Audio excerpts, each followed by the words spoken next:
आखिर अडानी ने अकेले ही ले ली ड्रैगन से टक्कर। भारत के इस वार से पस्त हो गया चीन। भारत ने चीन को इजराइल से उखाड़ फेंका। इस वीडियो में हम जानेंगे कि आखिर कैसे चीन के पैरों तले अडानी ने जमीन सरका ली और अब ड्रैगन को इजराइल से बेदखल कर दिया।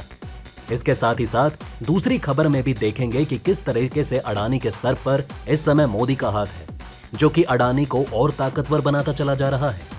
और इस बार भारत अडानी को 5G कैसे सौंपने जा रहा है, आइए दोस्तों चलिए जानते हैं। दोस्तों, आज भारत की इतनी बढ़ती ताकत देख जहां दुनिया भौचक्का हो रही है, वहीं चीन के पसीने छूट रहे हैं। भारत अब अपनी धुन में चीन की बर्बादी की तरफ बढ़ता जा रहा है। आपको बता दें कि यह खबर ऐसी है जिसने चीन को जड़ से उखाड़ कर फेंक दिया है। इस बार अडानी ने चीन को ऐसी लात मारी है जिसको चीन हमेशा याद रखेगा।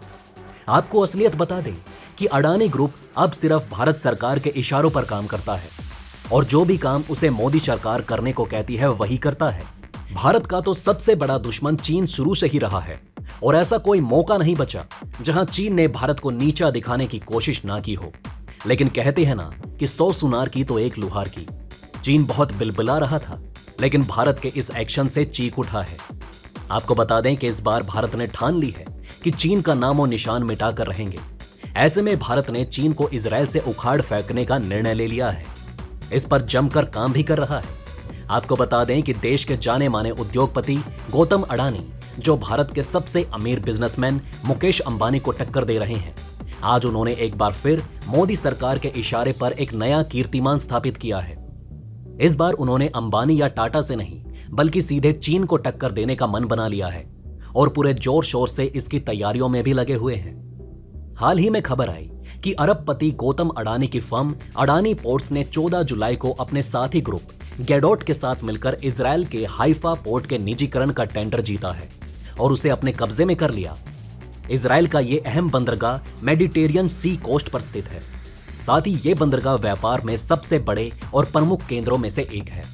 मतलब इससे भारत की चांदी हो जाएगी। इसके बारे में जानकारी स्वयं गौतम अडानी ने ट्विटर पर देते हुए कहा कि हमारे साथी गैडोट के साथ इजराइल के हाइफा बंदरगाह के निजीकरण के लिए टेंडर जीतकर प्रसन्नता हुई। ये दोनों देशों के लिए अत्यधिक सामरिक और ऐतिहासिक पल है। मुझे हाइफा में होने पर गर्व है, जहां भारतीयों ने 1918 में सैन्य इतिहास में सबसे बड़ी सेना का नेतृत्व किया। अडानी के इस ट्वीट में साफ साफ राष्ट्रवाद की झलक दिखाई दे रही है। दोस्तों, आपको बता दें कि राइटर्स के मुताबिक अडानी और उनके पार्टनर ने ये टेंडर 4.1 अरब शेकेल यानी कि 1.18 अरब अमेरिकी डॉलर की कीमत पर जीता है। इजराइल को उम्मीद है कि इससे इंपोर्ट की कीमतें कम होंगी और इजराइल के बंदरगाहों पर अब लंबा इंतजार नहीं करना पड़ेगा। लेकिन इससे भारत को कहां फायदा हुआ, आइए देखते हैं। दोस्तों, इजराइल में अडानी का ये पोर्ट एक बंदरगाह के साथ कंपटीशन करेगा, जिसने पिछले साल खाड़ी में अपना बंदरगाह खोला था। ये कॉम्पिटिटर और कोई नहीं बल्कि चीन का शंघाई इंटरनेशनल पोर्ट ग्रुप है। मतलब अब इजराइल से चीन का अस्तित्व खत्म हो जाएगा। तो अब यहाँ सवाल ये उठता है कि अडानी के सामने चीन का ये पोर्ट ग्रुप कितने समय तक टिक सकेगा।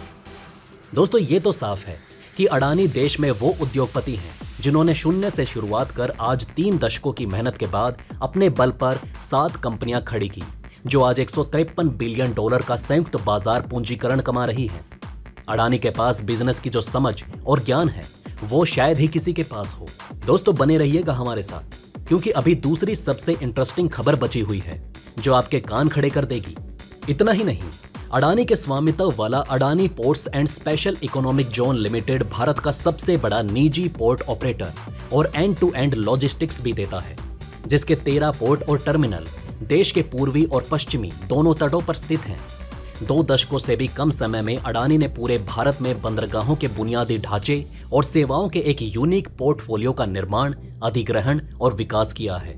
अडानी के 13 रणनीतिक रूप से स्थित बंदरगाह और टर्मिनल भारत की 24% पोर्ट पावर का प्रतिनिधित्व करते हैं। जिस तरह से अडानी भारत के कई प्रमुख बंदरगाहों का संचालन कर रहे हैं, उन्हें भारत के बंदरगाहों का राजा कहना गलत नहीं होगा। साथ ही बंदरगाह का संचालन करने का जितना अनुभव अडानी के पास है, उतना शायद ही किसी के पास हो। ऐसे में साफ है कि चीन का बंदरगाह, जिसका प्रतिद्वंदी अडानी इस क्षेत्र में इतना मंझा हुआ कलाकार है, उसके सामने सांघाई का ये पोर्ट अब अधिक दिनों तक नहीं ठहरने वाला। तो आइए दोस्तों, अब बढ़ते हैं अपनी दूसरी खबर की तरफ, जो कि मोदी सरकार और अडानी से जुड़ी है। दोस्तों, जग जाहिर है कि साल 2014 के लोकसभा चुनाव के समय गौतम अडानी ने नरेंद्र मोदी का खुलकर साथ दिया था। ये उनके व्यवसाय का एक इन्वेस्टमेंट था, क्योंकि वो जानते थे कि नरेंद्र मोदी पक्के व्यक्तिवादी हैं, पूंजीवादी विचारधारा के हैं, राजनीतिक मुनाफे के लिए किसी भी हद तक जा सकते हैं और वहीं अकेले पूरी सरकार है। सरकार की सभी नीतियां वहीं अकेले तय करते हैं। जाहिर सी बात है कि मोदी जी के प्रधानमंत्री बनते ही गौतम अडानी का सारा कारोबार नए सिरे से उभरने लगा। सभी सरकारी विभाग उनका ही हुक्म बजाने लगे। पर्यावरण मंत्रालय ने प्राकृतिक संसाधनों की खुली लूट की अनुमति दे दी और इसके बाद गौतम अडानी देश के सभी कानूनों से केवल ऊपर ही नहीं उठ गए, बल्कि हर एक कानून उनके मुनाफे को ध्यान में रखकर बनाए जा रहे हैं। एक बहुत जरूरी खबर यह भी है कि भारत में 26 जुलाई को 5G स्पेक्ट्रम की नीलामी होनी है और मोदी सरकार ने अडानी को इस नीलामी में हिस्सा लेने के लिए जबरदस्ती धकेल दिया, ठीक वैसे ही जैसे अडानी को इजराइल का ये पोर्ट खरीदना पड़ा। आपको बता दें कि भारत और एशिया के सबसे बड़े रईस अरबपति गौतम अडानी बंदरगाह और हवाई अड्डे के मालिक हैं। उनका अब तक टेलीकॉम इंडस्ट्री से दूर दूर तक कोई लेना देना नहीं था, लेकिन अब मोदी उन्हें जबरदस्ती टेलीकॉम के क्षेत्र में ला रहे हैं। इन्हें अचानक लाया तो जा रहा है, लेकिन सोचने वाली बात यह है कि अचानक बिना किसी अनुभव के इन्हें इतनी बड़ी जिम्मेदारी कैसे दी जा रही है। अडानी कोयला चाहिए था, उसकी खानें राष्ट्रीय उद्यानों के बीच उन्हें सौंपी गई।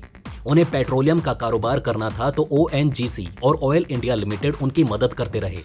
विदेशों में कारोबार करने की स्वीकृति मिनटों में गौतम अडानी को मिल जाती है।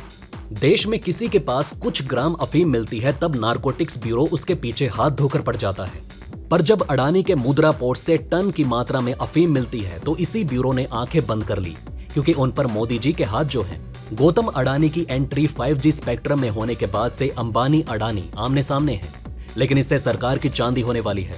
सरकार को ज्यादा रेवेन्यू मिलेगा। 5G स्पेक्ट्रम के जरिए सरकार टेलीकॉम सेक्टर को और बेहतर बनाएगी।